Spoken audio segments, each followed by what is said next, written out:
कहानी के शुरू में ही हम मैरी नाम की एक लड़की को देखते हैं जिसे एक आदमी पकड़कर टॉर्चर करना शुरू कर देता है और कहता है कि मेरे लिए काम करना शुरू कर दो, नहीं तो मैं तुम्हारा बहुत बुरा हशर करूंगा। ये बुरा आदमी मैरी जैसी हर प्रोस्टिट्यूट के साथ ऐसा ही कर रहा था, क्योंकि जब ये लड़कियां इस आदमी के लिए काम करती तो उसे बहुत से पैसों का फायदा होता। अगले दिन मैरी अपनी साथियों के साथ बातें कर रही थी कि तभी उसकी एक फ्रेंड उसके पास आती है जिसने कुछ अर्सा पहले एक बहुत ही अमीर पेंटर से शादी कर ली थी और अब उसकी एक बेटी भी थी। वो मैरी को एक दिन के लिए अपनी बेटी का ख्याल रखने को कहती है क्योंकि उसे ये वक्त अपने हस्बैंड के साथ गुजारना था। मैरी अपनी दोस्त से कहती है इस नन्ही परी का तो मैं अपने से ज्यादा ख्याल रख सकती हूँ, पर देखो प्रॉब्लम वो आदमी है जो हमारे पीछे पड़ा हुआ है कि हम उसके लिए काम करें, हमें उससे खतरा है और ऐसे में मैं बच्ची का ख्याल कैसे रखूं। तब मैरी की दोस्त प्रॉब्लम दूर करने के लिए अपने हस्बैंड से कुछ पैसे लेकर उन्हें देने की ऑफर करती है जिसे वो बुरे आदमी को देकर उनसे अपनी जान छुड़वा सकती थी। ये बात सुनकर मैरी खुश होने के साथ उसकी बेटी का ख्याल रखने को भी मान जाती है, पर कुछ ही देर में हम देखते हैं कि मैरी की नजरों के सामने ही कुछ लोग उसकी दोस्त और उसके हस्बैंड को जबरदस्ती अपने साथ पकड़कर ले जा चुके थे। बेचारी मैरी परेशान हो जाती है क्योंकि उसके पास उनकी बेटी थी जिसे फीड करवाने तक के भी मैरी के पास पैसे नहीं थे और अब रात भी हो चुकी थी। मैरी के साथ ही अब उसे बच्ची का ख्याल रखने को कहते हुए खुद पैसों का इंतजाम करने के लिए बाहर निकलती है, पर रास्ते में अचानक ही कुछ लोग उसे पकड़कर पूरी तरह उसका गला काटकर उसका मर्डर कर देते हैं। सिर्फ यही नहीं, उन दरिंदों ने उसकी बॉडी के सारे ऑर्गन्स भी निकाल लिए थे। पुलिस यहाँ आती है, पर जब उन्हें केस समझ नहीं आता तो इस मर्डर की इन्वेस्टिगेशन का काम इंस्पेक्टर फ्रेडरिक को देने का सोचा जाता है, जो कि अपनी सिक्स सेंस और फ्यूचर की हल्की सी झलक देखने वाली पावर की वजह से क्राइम सीन का पता चलाने में माहिर थे। आज उसके पास उसके साथ ही इंस्पेक्टर आते हैं और उसे जब वो इस अजीब तरीके से होने वाले मर्डर की कहानी बताते हैं तो वो इसकी इन्वेस्टिगेशन के लिए तैयार हो जाता है। दूसरी तरफ हमें दिखाया जाता है रॉयल फैमिली के एक डॉक्टर को। ये शहर के सबसे बड़े सर्जन भी थे। उन्होंने पागलों के इलाज के लिए एक सर्जरी का तरीका ढूंढ निकाला था, जिस तरीके को आज वो एक पेशेंट पर एक्सपेरिमेंट करने वाले थे। ये पेशेंट और कोई नहीं बल्कि मैरी की वही दोस्त है जिसे कुछ लोगों ने उसके हस्बैंड के साथ किडनैप कर लिया था और अब उसे पागल करार देकर यहाँ लाया गया था। डॉक्टर उसके सर पर अपना काम शुरू कर देते हैं और यही से सीन कट होकर हमें मैरी और उसकी साथियों को दिखाया जाता है जो पिछले दिनों अपनी साथी के होने वाले मर्डर के बारे में ही बात कर रही थी। उन्हें लगता था कि ये काम उसी बुरे आदमी का है जो इन सब को अपने साथ काम करने के लिए मजबूर करता था। इन्होंने अभी उसे याद ही किया था कि वो दोबारा यहाँ आ जाता है और मैरी की एक साथी से उसके काम के पैसों में से आधे पैसे खींच लेता है और उसके ऐसा करने से ये लड़की उदास और परेशान होकर यहाँ से जाने लगती है। तभी रास्ते में एक आदमी उसे ग्रेप्स का लालच देकर अपनी गाड़ी में बिठा लेता है और थोड़ी ही दूर जाने पर उसका बेदर्दी से गला काट देता है और इससे पहले होने वाले मर्डर की तरह ही इस लड़की की बॉडी के भी ऑर्गन्स निकाल लिए जाते हैं। इस मर्डर सीन पर भी फ्रेडरिक आता है। वो पहले यहाँ ग्रेप्स की डंडियों को देखता है और फिर इस लड़की को पोस्टमार्टम के लिए ले जाता है, जिससे उसे पता चलता है कि पहले इसका गला काटा गया, जिसके बाद मारने वालों ने उसकी चेस्ट पर वार किया और फिर उसका पेट काटकर उसकी सारे ऑर्गन्स और उसकी सारी आंतें बाहर निकाल दी। फ्रेडरिक अब अपने सीनियर ऑफिसर के पास जाकर उन्हें बताता है कि ये किसी आम आदमी का काम नहीं बल्कि पढ़े लिखे सर्जन का काम है, क्योंकि बॉडी से ऑर्गन्स निकालने के लिए सर्जरी ब्लेड्स का इस्तेमाल हुआ है जिससे कोई आम इंसान इतनी महारत से नहीं चला सकता। साथ ही डेड बॉडीज के पास से ग्रेप्स की डंडियों का मिलना भी ये साबित करता है कि ये काम किसी अमीर आदमी का है। ऑफिसर इस सारी कहानी को बेकार मानते हुए उल्टा फ्रेडरिक को ही डांट कर ये कहते हैं कि जल्दी इस केस को तरीके से सॉल्व करो और खत्म करो। अब अगले दिन मरने वाली लड़की का फ्यूनरल था। मैरी और उसके सभी साथी भी यहाँ आई थी। इंस्पेक्टर फ्रेडरिक भी यहाँ आते हैं। वो चाह रहे थे कि मैरी की साथियों से कुछ इन्वेस्टिगेशन की जाए, पर वो सभी उसे इग्नोर करके आगे बढ़ जाती है और मैरी से मर्डर की बात करने पर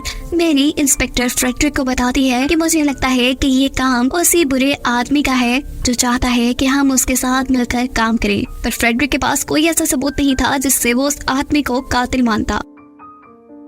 अब रात में मैरी के साथ ये सभी लड़कियां बैठी हुई बातें कर रही थी जब उनके घर का ऑनर आकर उन्हें घर से निकाल देता है, क्योंकि काफी टाइम से इन्होंने अपने घर का रेंट नहीं पे किया था। यहाँ किलर भी अपने एक और शिकार के लिए तैयार हो चुका था और वो मैरी की एक साथी को ग्रेप्स के लालच में फंसाकर बेदर्दी से उसका गला काट देता है। फ्रेडरिक इस सीन में भी जब पिछले मर्डर से मिलते जुलते एविडेंस जैसा कि ग्रेप्स की डंडियां और बॉडी से निकले हुए कई ऑर्गन्स को नोटिस करता है तो वो खुद ही एक हॉस्पिटल में जाता है। यहाँ पर फ्रेडरिक पहले एक यंग डॉक्टर से मिलकर उसे अपने मर्डर केस में हेल्प करने को बोलता है, लेकिन इस डॉक्टर को इस चीज में कोई इंटरेस्ट नहीं था। पर यहीं पर मौजूद रॉयल फैमिली के डॉक्टर उसकी मदद को मान जाते हैं। फ्रेडरिक उन्हें बोर्ड पे एक ड्राइंग बनाकर दिखाता है उस हथियार की जिसकी मदद से किलर सबको मार रहा था, जिसे देखकर डॉक्टर को लगता है कि ये सर्जरी ब्लेड है। वो फ्रेडरिक को अपनी सर्जरी ब्लेड्स दिखाते हैं, जिसे देखते ही फ्रेडरिक का शक यकीन में बदल जाता है कि मर्डर करने वाला कोई सर्जन ही है। अपनी अच्छी सिक्स सेंस और इन्वेस्टिगेशन टैलेंट से उसे ये मालूम होता है कि अगला मर्डर किलर कहाँ करेगा।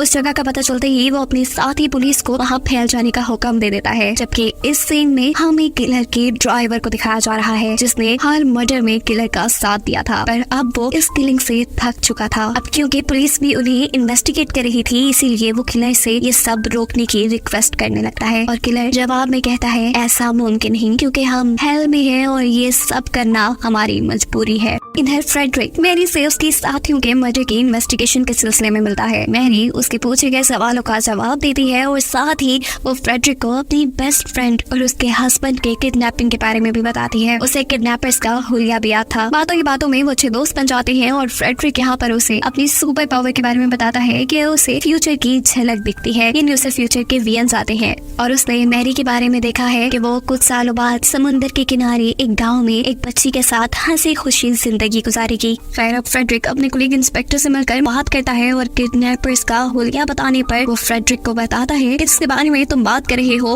वो रॉयल ऑफिसर है और क्वीन विक्टोरिया के लिए काम करता है। वो फ्रेडरिक को उसके ऑफिस के सामने ले जाता है। फ्रेडरिक इस ऑफिस के अंदर जाकर मैरी के दोस्त की फाइल चुरा लेता है, जबकि उसका दोस्त बाहर इस ऑफिस के लोगों को एक जलते ड्रम के जरिए डिस्ट्रैक्ट करके फ्रेडरिक को बाहर आने का मौका देता है। इस फाइल से मैरी के दोस्त का पता चलने के बाद वो मैरी को उसके दोस्त के पास मेंटल हॉस्पिटल ले जाता है, जो अब मैरी से बात नहीं करना चाहती थी। ये दोनों अब यहाँ से निकलते हैं और एक आर्ट गैलरी में जाते हैं। इस जगह पर मैरी अपने दोस्त के हस्बैंड की पेंटिंग देखती है और उसके नीचे जब वो उसका नाम पढ़ती है तो हैरान रह जाती है। वो पेंटर कोई आम आदमी नहीं बल्कि प्रिंस यानी क्वीन विक्टोरिया का पोता था। जहाँ मैरी ये बात जानकर हैरान थी, वही फ्रेडरिक को भी ये बात जानकर अच्छा खासा झटका लगा था। वो फौरन रॉयल फैमिली के डॉक्टर के पास जाता है, जिनके ऑफिस के बाहर अब यंग डॉक्टर भी था। वो रॉयल डॉक्टर से कहता है कि मुझे लग रहा है कि इन सारी प्रोस्टिट्यूट्स को प्रिंस खुद मार रहे हैं, पर डॉक्टर इस बात से ये कहते हुए इनकार कर देते हैं कि प्रिंस बहुत ज्यादा बीमार है, मैं खुद उनका इलाज कर रहा हूँ। जितने बारीक तरीके से वो सारे कत्ल हुए हैं प्रिंस ये नहीं कर सकते। यही से सीन का ठोकर हमें प्रिंस को चेयर पर बैठा दिखाया जाता है, जिनके ऊपर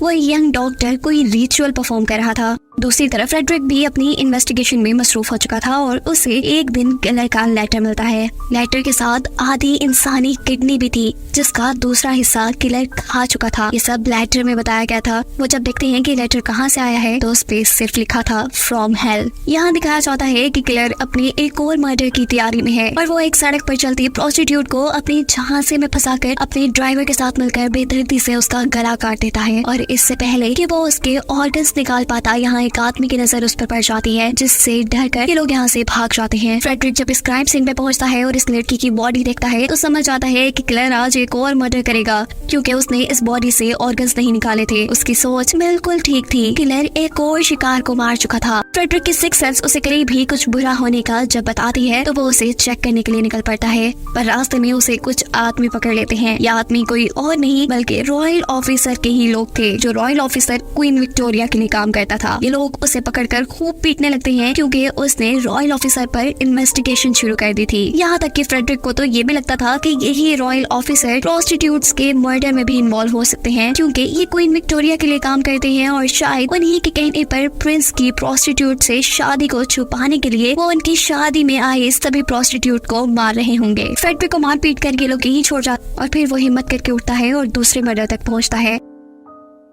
यहाँ इस बार उसके सीनियर भी आए थे। किलर ने इस लड़की को मारने के बाद दीवार पे लिखा था कि इन सारी मर्डर्स के पीछे ज्यूस यानी यहूदी नहीं है। जैसे पहले इस मुल्क में रहने वाले लोगों को लगने लगा था कि इन सारे मर्डर्स के पीछे ज्यूस हैं और उनको खत्म करने के लिए लोग सड़कों पे निकलने लगे थे। ज्यूस की जानों को खतरा हो चुका था और वो लोग घरों में बंद होकर रहते थे। फ्रेडरिक के सीनियर ऑफिसर उसे दीवार से सब मिटाने को बोलते हैं, पर वो ऐसा नहीं करता क्योंकि ऐसा करने से मुल्क में ज्यूस के खिलाफ दोबारा से हंगामे हो सकते थे। अपने सीनियर की बात ना मानने पर पर उसे आखिर नौकरी से हाथ धोना पड़ता है और वो घर पर बैठ जाता है। कुछ दिन गुजरते हैं और एक दिन उसे वियन आता है कि किलर अब मैरी को मार रहा है। वो मैरी की जान बचाने के लिए उसके पास कुछ पैसे और एक लेटर भिजवाता है जिसमें लिखा था कि वो इस शहर को छोड़कर दूर चली जाए। फ्रेडरिक का वियन काफी हद तक ठीक था क्योंकि हम देखते हैं कि किलर के ड्राइवर ने अब मैरी का पता चला लिया है क्योंकि वो मैरी को ही अगला शिकार बनाने वाले हैं। इस वियन के बाद दोबारा फ्रेडरिक रॉयल डॉक्टर के पास आता है और उन्हें बताता है कि मुझे लग रहा है कि जो कोई भी मर्डर कर रहा है वो क्वीन विक्टोरिया के लिए काम करता है और प्रिंस की प्रोस्टिट्यूट से शादी की खबर को छुपाने के लिए उसकी शादी में आई सभी प्रोस्टिट्यूट को मार रहा है। फ्रेडरिक अब डॉक्टर से सवाल करता है कि आप भी क्वीन के पुराने आदमी हैं, क्या आपको उन्होंने प्रिंस की शादी छुपाने की ऑफर नहीं की? ये बात सुनते ही डॉक्टर गुस्से में आ चुके थे और गुस्से में उनके मुंह से फ्रेडरिक के सामने सारी सच्चाई निकल जाती है कि असल में वही क्वीन विक्टोरिया के लिए काम कर रहे हैं और उन्होंने ही प्रिंस की शादी की खबर छुपाने के लिए मर्डर भी किए। सिर्फ यही नहीं, उनके 3 साथी भी थे, वो यंग डॉक्टर, फ्रेडरिक के ही सीनियर ऑफिसर और वो रॉयल ऑफिसर जिसने मैरी की दोस्त को मूवी के स्टार्ट में किडनैप किया था। ये सब सुनते ही फ्रेडरिक उन्हें मारने के लिए अपनी गन तान लेता है, पर इससे पहले कि वो गोली चलाता डॉक्टर का दूसरा साथी पीछे से हमला करके फ्रेडरिक को बेहोश कर देता है। रॉयल डॉक्टर मैरी को कत्ल करने के लिए निकल जाते हैं जबकि बाकी सारे उनके साथी फ्रेडरिक को मारने में लग चुके थे। यंग डॉक्टर उसे मारने के लिए पॉइजन वाला इंजेक्शन भर रहा था। इससे पहले कि इंजेक्शन फ्रेडरिक को लग जाता, फ्रेडरिक बहुत हलचल मचाता है और इस सब में वो इंजेक्शन खुद ही यंग डॉक्टर को लग जाता है। रॉयल ऑफिसर चलती गाड़ी से गिर जाता है और इस सब का फायदा उठाते हुए फ्रेडरिक भी गाड़ी से निकलकर अपनी मैरी को बचाने के लिए भागता है और इससे पहले कि वो मैरी को बचाने के लिए पहुंचता, रॉयल डॉक्टर मैरी को बुरी तरीके से मार चुके थे। इस जगह पर फ्रेडरिक के सीनियर ऑफिसर भी आ गए थे। गुस्से में अपने सीनियर ऑफिसर से पूछता है कि बताइए मुझे डॉक्टर कहाँ मिलेंगे। सीनियर ऑफिसर उसे कुछ नहीं बताते, उल्टा उसे धमकाते हैं कि अगर तुमने उल्टा सीधा कुछ भी करने की कोशिश की तो तुम्हारे साथ भी बहुत बुरा होगा। बेचारा फ्रेडरिक गम में जब डेड बॉडी के पास पहुंचता है तो वहां जाकर उसे पता चलता है कि जिस लड़की का मर्डर हुआ था वो तो मैरी थी ही नहीं। इर्द-गिर्द पता चलाने पर फ्रेडरिक को एक शॉपकीपर मैरी का एक खत देता है जिसमें लिखा था कि वो अपने गांव चली गई है, उसके साथ उसकी दोस्त की बेटी भी है और अब से उसकी जिंदगी का मकसद सिर्फ उस बच्चे को पालना है। सीन कट होकर हमें क्वीन विक्टोरिया को दिखाया जाता है जो कि लॉर्ड पर गुस्सा कर रही थी क्योंकि उन्होंने डॉक्टर को और लड़कियों को मारने का हुक्म सिर्फ इसलिए दिया था ताकि प्रिंस से प्रोस्टिट्यूट की शादी की खबर आगे ना फैल पाए। लेकिन लॉर्ड और उनकी एजेंसी के कुछ लोगों ने मिलकर उन लड़कियों के ऑर्गन्स निकालकर रिचुअल परफॉर्म करना शुरू कर दिए। लॉर्ड इस चीज की क्वीन विक्टोरिया से माफी मांगते हुए उन्हें बताते हैं कि क्वीन विक्टोरिया का काम भी पूरा हो चुका है, प्रिंस और प्रोस्टिट्यूट की शादी के सारे सबूत मिट चुके हैं।